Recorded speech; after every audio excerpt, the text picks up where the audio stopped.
let's go through this.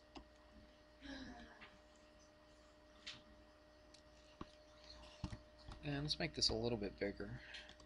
Oops, wrong way. That's a little better. And can you see that all right? All the numbers and stuff? Okay. All right, let's go through here. It's been a while since we've done this stuff, all right? So you're going to have to review. If this is not enough, if you see what we're doing here and I say some things, you're like, I have no idea what he's talking about. You may want to go back and watch the lessons from this. Go back to the chapter 5, okay? Go to the YouTube page and watch the videos from the chapter 5 because this was a long time ago. I mean, this was what, probably January, I guess, right? Because this was after the midterms, girls. Okay, so it's been a long time since we've done this stuff. So you may want to go back and watch a lesson or two just to kind of jog your memory. So let's go through this. Point U is the in-center. Well, how did we find the in-center? Well, we found the in-center by, let's make this a little bit bigger. We found the in-center by bisecting all the angles. When we bisected the angles, they all met at that one point right there, which is called the in-center. Now, what happens to that point? Once we bisected all the angles, so if this is 32, then that's 32, right? Whatever that is, that's the same thing. Let's drop this to half a point. There we go.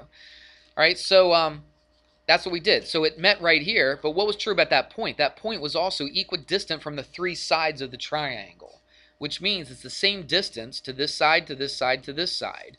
And that distance has got to be a perpendicular distance. So those two things you need to know about this situation right here. Let's take a look. Let's find MU. MU is this little bit right here. So how in the world do we find this little bit right here? Well, remember what I said. That point is equidistant from all three sides. So that segment is equal to that segment, which is equal to that segment right there. Well, what do we know? How do I find MU? Do I have to do any math? Do I do Pythagorean theorem? Do I do a trig function? Do I do anything like that? No, I just look, because those three segments are equal. If this segment is 3, what's MU? That's got to be 3 as well. So MU is equal to 3. Pretty basic. You just have to know the relationships. The math wasn't hard. You just have to know the relationships. Let's take a look at this. UGM, let's find that. UGM. Oh, it's this one we marked right here. We got to find this angle. Remember how we found that in-center? We found the in-center by bisecting all three angles. Well, if this angle is being bisected, what's this angle right here that I've marked in purple? It's got to be 32, right? Because if it's bisected, those two angles are the same, so that's got to be 32 degrees. Pretty easy, huh? PHU is the same thing. Angle PHU, which is this one right there. Now, this big angle H is being bisected, so if this is 33, guess what? That's 33 as well. So that was really simple. No math really involved, okay? Just looking, finding relationships. I made that really easy for you. All right, let's keep going. Circumcenter. What in the world is the circumcenter? Let's change colors on this one. Go green. All right, let's put some stuff in here first. SC is 5. SC is 5. BP is 7. BP, that's 7 right there. All right, and we want to find these AS. So we want to find this thing right here. Well, first of all, circumcenter. How did we find the circumcenter? Well, what we did was this. We took each side, each of the three sides, and we found the perpendicular bisector. The perpendicular bisector, which means we made this line perpendicular to this one, and we bisected it. So this and this are equal to each other. This and this are equal to each other. And these two down here are equal to each other. So how does that help you find AS? It's just 5. Yeah, it's easy because it bisects, right? This is a perpendicular bisector. This PS right here is a perpendicular bisector. It means it splits this in half and it's perpendicular. So if this is 5, then this has to be 5 right there because it bisects. They're exactly the same. So AS is equal to 5. It's as easy as that. So far, we haven't done any math at all, have we? All we've had to do is just see the relationships between these sides. What about AP? AP is this one right here. So how in the world do we find that? Did I do that in the last class? I think I skipped that one, to tell you the truth. Oh, no, we did it. We did it. So in order to find P, you found the perpendicular bisector of all three sides. But what was true about that point P, that circumcenter? That point P is equidistant from the three vertices. So let's do this in a different color. Watch. So that means that this distance right here is equal to this distance, which is equal to that distance. So how do I find AP without any math at all? It's 7, right? Because look, BP is the distance from this circumcenter to the vertex. Remember, all three of these red ones right here are exactly the same. So if this is 7, then AP has to be 7. And PC has to be 7 as well, doesn't it? All right, we don't need to find that, but it would be 7 as well. So AP is 7. Simple, simple, simple. It's simple if you know the relationships. Okay, if you don't know the relationships, it's going to be kind of tough. But if you know those relationships, the math is very easy because there really was no math involved in that at all. All right, let's do this one. Centroid. What in the world is the centroid? Well, the centroid is found by taking the median of all three sides. What does that mean? That means we go from a vertex to the midpoint of the opposite side. So that must be M must be a midpoint, so those two segments are equal.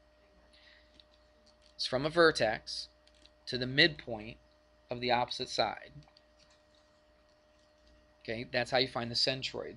You found the median of all three, I guess, how would you say it, angles or the sides? I don't know. You just find all three medians. What does a median do? It goes from a vertex, okay, from one of the corners of the triangle, the vertex, and it goes to the midpoint of the opposite side. So those two segments are equal, right? These two are equal, and these two are equal. All right, does that help us out? I don't know, it might. Let's put some stuff in here that we know. Oh, what else is true about this centroid? This is that one where this point right here is, or this little segment right here is 1/3 of the whole distance, or from here to here, UE would be 2/3 of the whole distance. You remember that? Or UE is twice as big as UM.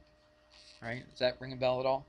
Okay, that's that one where you have to do a little math here. Now, I've been bragging about this whole thing so far that we haven't really been doing any math. Right now, we have to do a little bit of math. Let's go a different color here. Let's put some stuff in here. What do we got? UK is 15, so that's 15 right there.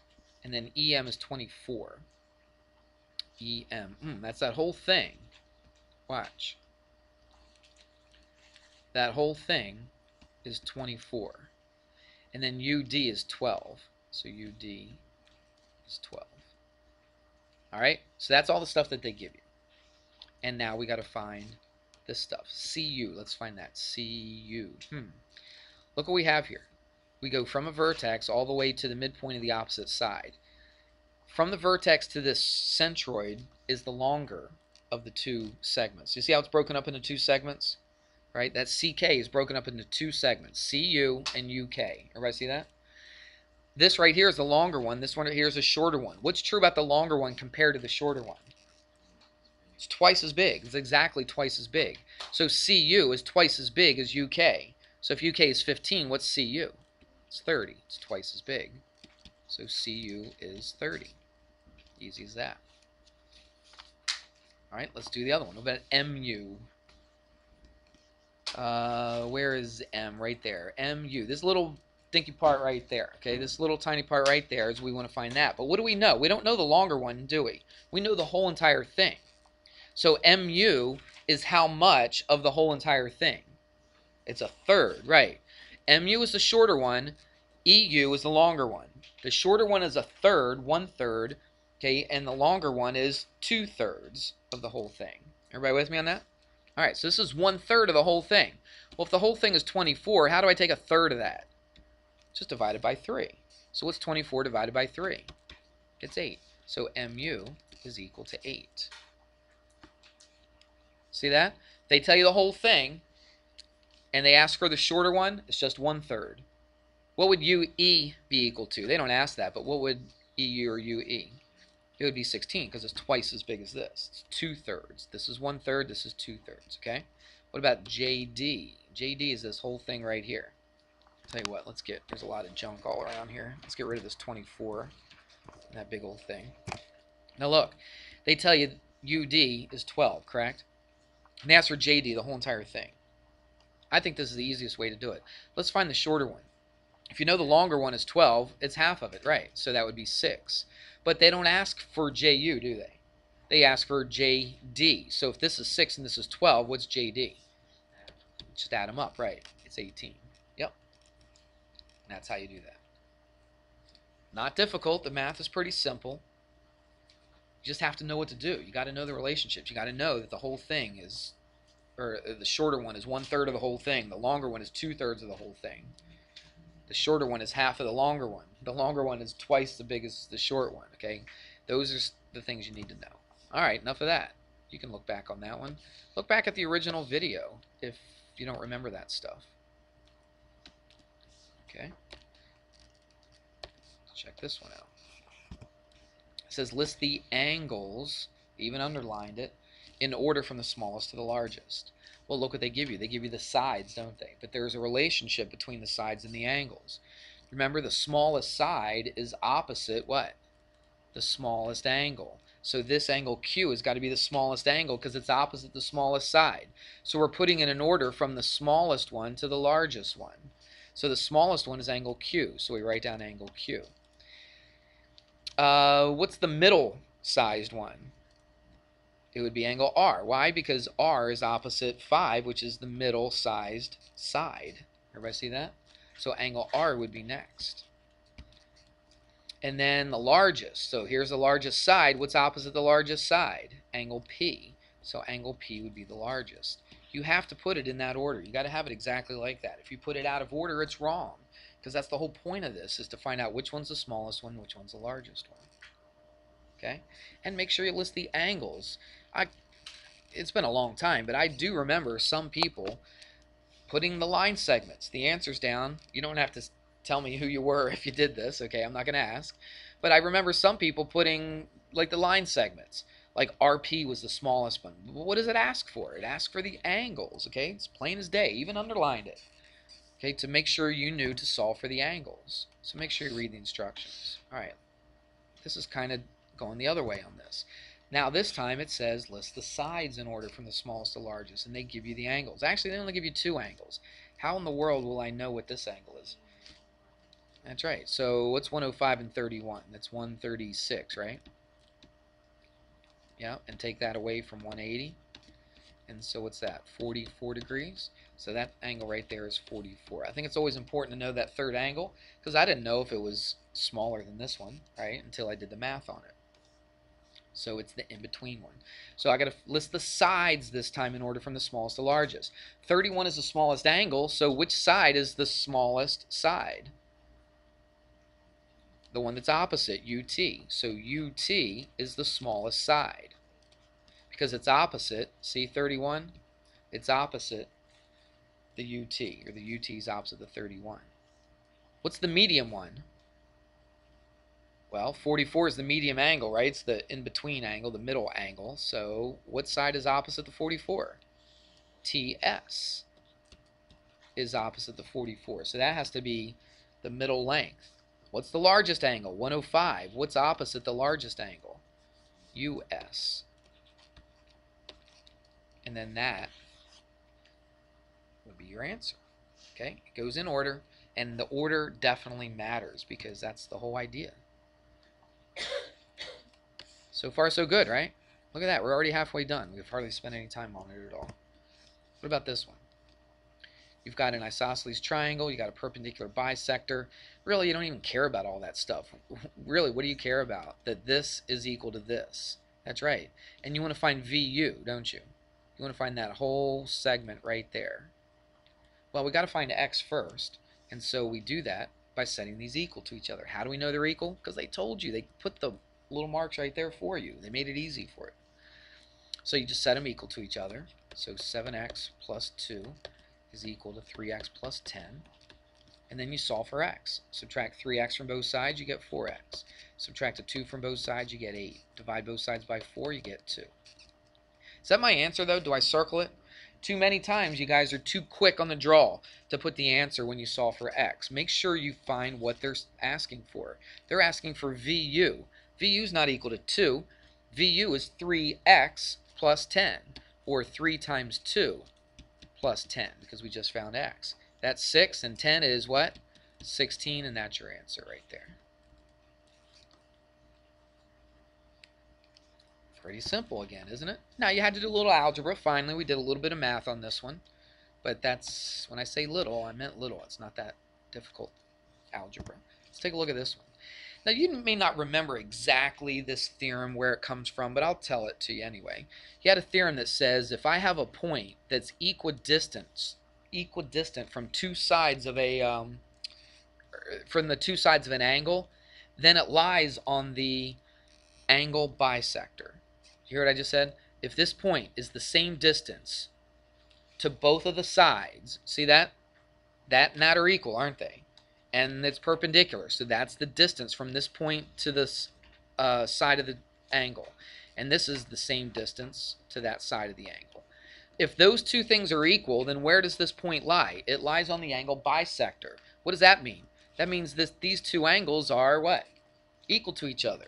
Okay? Now, you might not have remembered that exact theorem, but if I was to guess on this problem, if I didn't know what that theorem said, then what would you do?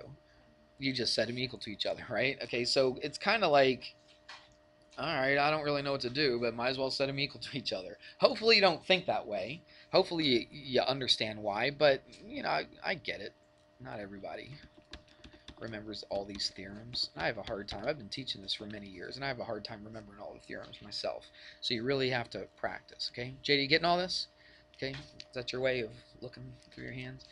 So watch. Subtract x from both sides, so 2x minus x is x. Add a 1 to both sides, and that's a 10. Is that your answer? Do we just write x equals 10? No, because it asks for this angle. Angle MFZ, MFZ. So we're looking for this angle right here. Actually, you could find either one of them, right? Because they're both the same. So you just go x plus 9. Well, x is 10, so 10 plus 9 is what? 19. So that's 19 degrees. Of course, that would be 19 degrees as well, wouldn't it? Right? Because they're equal to each other. Everybody got that? All right. Rolling along. You should be grateful for this. You act like I'm killing you. I'm giving you every question that's on the test, okay? You should be thrilled to death that I'm doing this much for you. You guys are acting like I'm just pulling your teeth or something. All right? So let's take a look at this. 5, 7, and 8. Okay. I am recording. Do you want to be on my video? All right, is it possible to form a triangle with these sides? We kind of did this the other day. Do you remember that with acute, right, and obtuse? But you don't even have to go that far. All you got to do is figure out if it's a triangle or not. That's it. Okay, so this should be kind of recent in your memory. How do you know if these are triangles? What do you do? Good. Add up to two small, not angles, but their sides, right? Add up to two smaller sides, and what does it have to be? It has to be greater, larger than the third side or the longest side. So 5 plus 7 is 12. Is 12 bigger than 8? Yes, it is. So is that a triangle? Yep. So I can make a triangle out of that. I'm not even asking you on this test anyway if it's right, acute, or obtuse. Okay, but in the other chapter, when we just finished doing, we did ask that. All right, what about this one?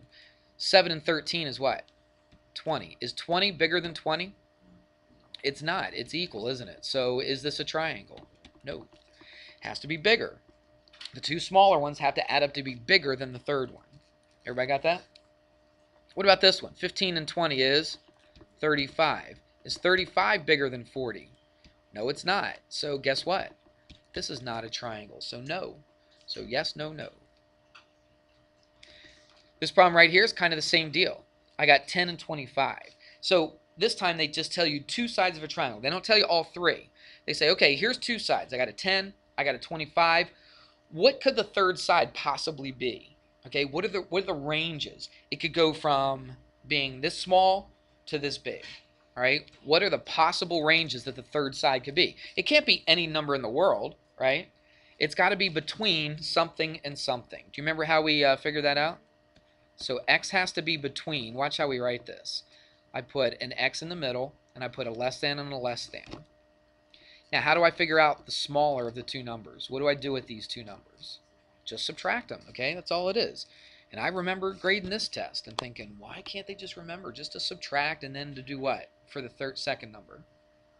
Add. That's it. You just subtract them and you add them. That's all you got to do. And you put them in this form.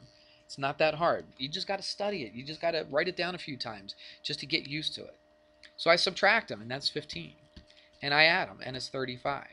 So that means the third side has to be somewhere between 15 and 35. See, x is the third side, has to be greater than 15, and x has to be less than 35. So I could pick any number between 15 and 35, and I could get a triangle out of those three sides. Okay? This is exactly the same, just the numbers are different, that's all. So what do? You put an x, and then you put a less than and a less than. That less than looks terrible. There we go.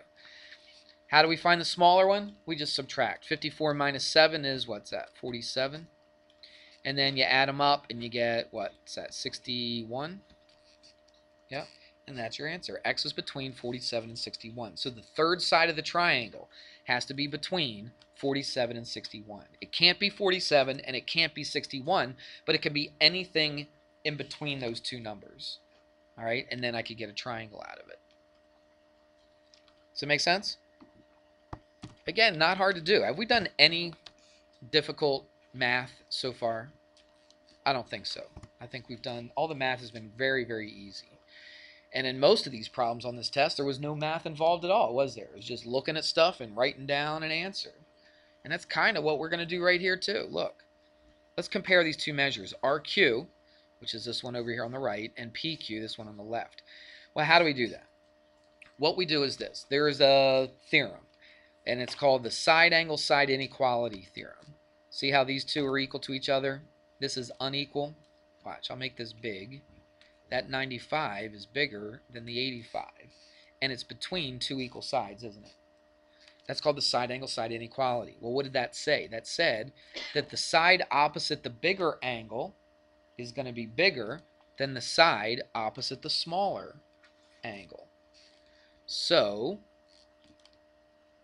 this, how am I going to write this? Let's make this a real big slash, okay, and make this a tinier slash. Get rid of this thing. All right, so this one is bigger than this one, but let's compare them in the order that they give it to us. RQ. So RQ is this one. So RQ is what? Less than PQ. Everybody got that? Keep it in the order that they ask you to do that. So if you just write down a less than, that would be correct. Now, technically, you could have done this. You could have said PQ is greater than RQ. But why would you want to even do that?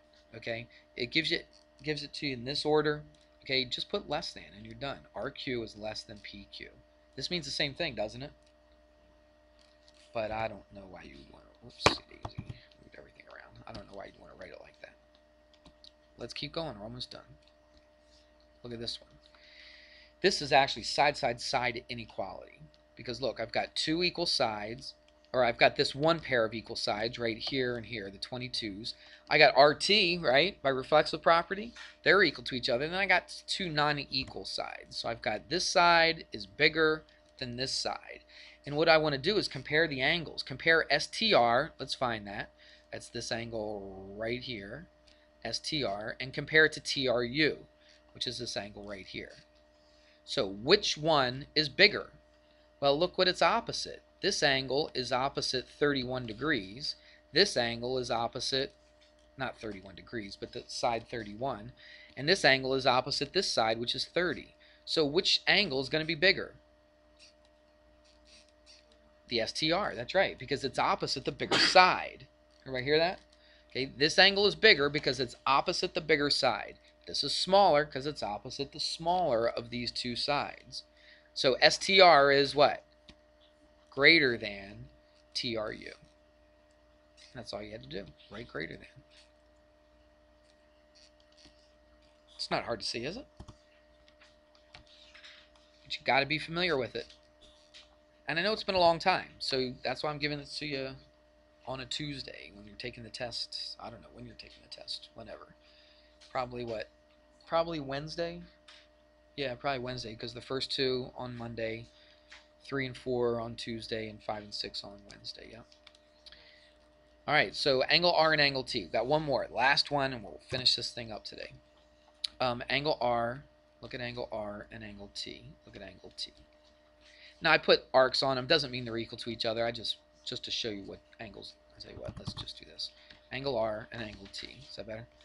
Now look what we have. Here's another theorem. Well,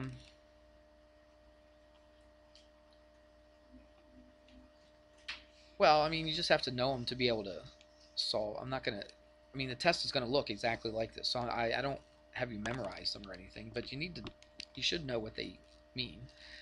So what do we got? We got side inequality again, right? I got two sides equal, I got two sides equal, I got two non-equal sides. So I have side inequality. So take a look at this. Angle, or the side 20 is opposite the R, and 21 is opposite the T, correct? So what is angle R then? It's opposite the smaller one, and angle T is opposite the bigger one. So angle R is what? It's less than angle T. Why? Because 20 is less than 21. And angle R is opposite 20, and T is opposite 21. So that's less than. And that's your test. Wow, everybody should have got 100 on that test. Did you get 100 on that? Anybody get 100 on that test? That was a simple test, wasn't it? Oops. Okay, so again, tomorrow, there it is. So tomorrow we will, we'll do chapter 6. All right, but again, when you walk in here tomorrow, I probably would have gotten about halfway through in my third period class. So we'll probably start with the second half, all right? You may want to bring your test because, you know, it's good to see where you made mistakes and that kind of thing. And you can learn from them. It's been a while since we have this stuff, so you got to make sure that you go back and you review this. Watch some of the original videos. You don't have to watch every single one from the whole entire chapter, but if there's stuff like this in-center, circumcenter, and centroid, if you forget all that stuff, I really suggest that you go back and watch a video or two. All right, so that's chapter 5. So again, the final is chapter 5, 6, 7, and 8. Right, got that? All right, that's it for today.